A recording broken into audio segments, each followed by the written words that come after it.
but I'm glad to be here. I only have 5 minutes, and so I really want to share just one anecdote from my time in Boston. This is, I think, a story that, even though it took place over 10 years ago, it still, I think, will resonate today. And it has to do with my identity. I think the identity of many of you in the room. Just to provide context, I ran for city council at large in Boston in 2005. I was literally the first Asian American to run. Voted for you. Thank you. Wait a second. Thank you for your vote. The politician has to know. It was, oh, that's crazy. But,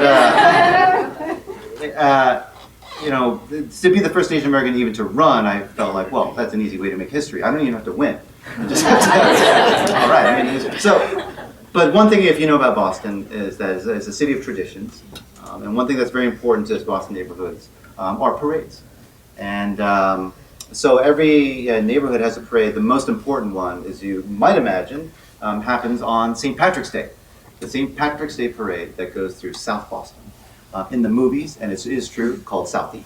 But it is one of the early parades of the campaign season. And if you want to be taken seriously as a candidate, would-be politician, you have to march in that parade.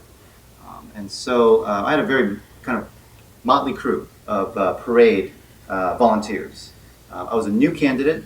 I hadn't lived in the city for very long, and so I was really eager to introduce myself to people. And there are literally about 1.5 million people who come out for this parade. So one of the things you do when you march is, of course, you're waving to people and saying hello, introducing yourself, and you know that a lot of the neighborhood leaders will be there. The local press will be there, and they all took note of the fact that there's this guy named Yoon who's marching in this parade.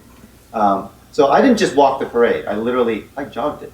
Why? Because I wanted to shake the hands of as many people as I could on both sides of the street. It's exhausting, but for a first parade, I felt like you don't get a second chance to make a first impression.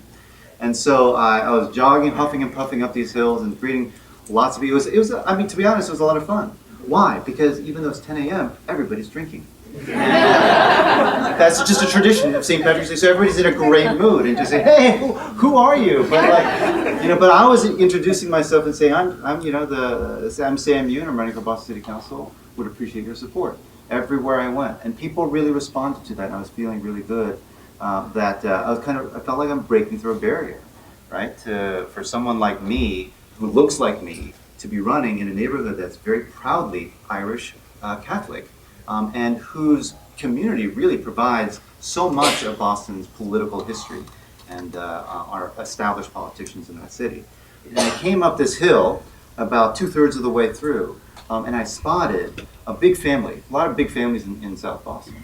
But in the center of that family, sitting there on the sidewalk, was a veteran, an elderly gentleman in uniform, well decorated, clearly the patriarch of this family, someone who I really wanted to make a good impression of. With my parade volunteers behind me, I went right into the center of that family, went right up to the curb, shook his hand, and said, "Hi, I'm Sam Yoon. I'm running for Boston City Council." And he reacted this way. He didn't even shake my hand. He said, "Get out of here! I still remember Pearl Harbor." So that was shocking on many levels. Because first of all, I'm Korean American, right?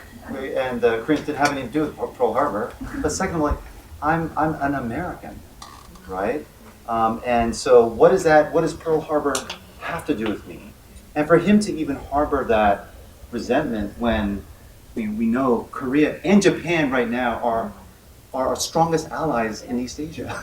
That's so on many different levels, it was completely shocking. But the saving grace at that moment was that his family was mortified. They were so embarrassed.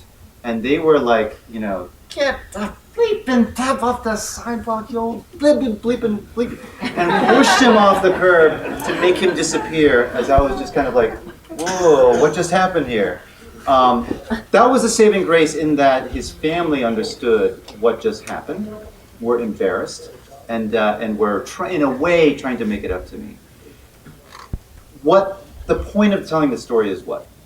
That as I was trying to establish who I was to people that I didn't know, I was put into a category immediately.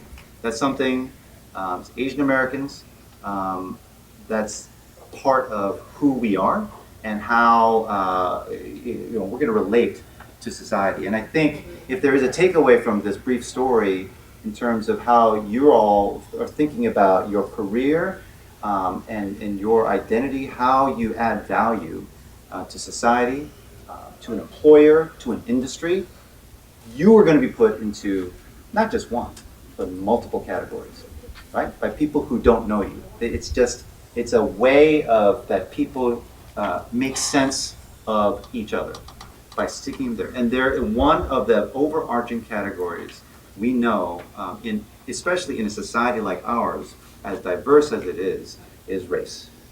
Right?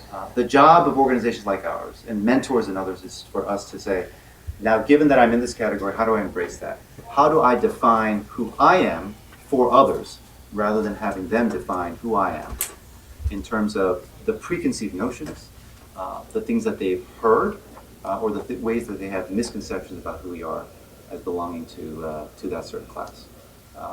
So thank you very much. Have a great, great talk, and look forward to hearing from you.